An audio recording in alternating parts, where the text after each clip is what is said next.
What's up guys, Seth Feider here.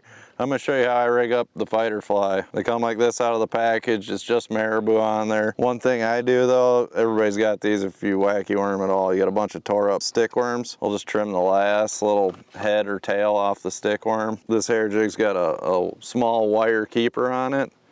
Whatever side's the fat side, I put that up, run it up there and push it up on that keeper. It's pretty much good most of the day, or until you catch 20-30 fish on it. But what that does, there's a lot of salt in those stick worms. That gives you added weight because this jig's so light. It isn't any form of trailer. It's not going to be sticking out past the hair at all, but it also, this hair really wants to suck down when you get it in the water and start reeling it through there, so that that little piece of stick worm really bulks it up, and then it gives you added casting distance and lets you throw it further, which is real important when you're fishing those clear shallow water smallmouths. And that's it. I mean, it's a trailer, but like I said, the fish is never going to see it. It's not hanging out past the hair. It just a little bit of added weight for casting distance and bulks that hair up, and doesn't affect with hookup at all. But just one little thing I do when I'm rigging the Feider Fly, but other than that, just tie it on and cast it out there, slow reel it back to the boat. As far as rod and reel go, reel not so important. I like the slower gear ratio reels, the 5 speeds. Rod's a big deal. This is a 7-foot 6-inch hair jig rod. This is a medium light.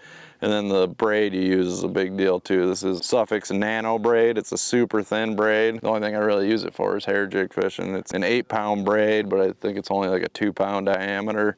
So that allows you to cast that. I mean, this is basically a crappie jig. It allows you to cast that jig a lot further. And then I put on a small chunk of 10-pound fluorocarbon. I don't go super light on the hair jigs just because they're kind of always tracking it and coming up behind it, so I don't think they're getting a good look at your line. And that's the setup. The rod and the line are the two most important things when it comes to casting it, and that little bit of stick bait on there makes a big difference too. So that's kind of the package for getting the casting distance out of such a light bait, but it works.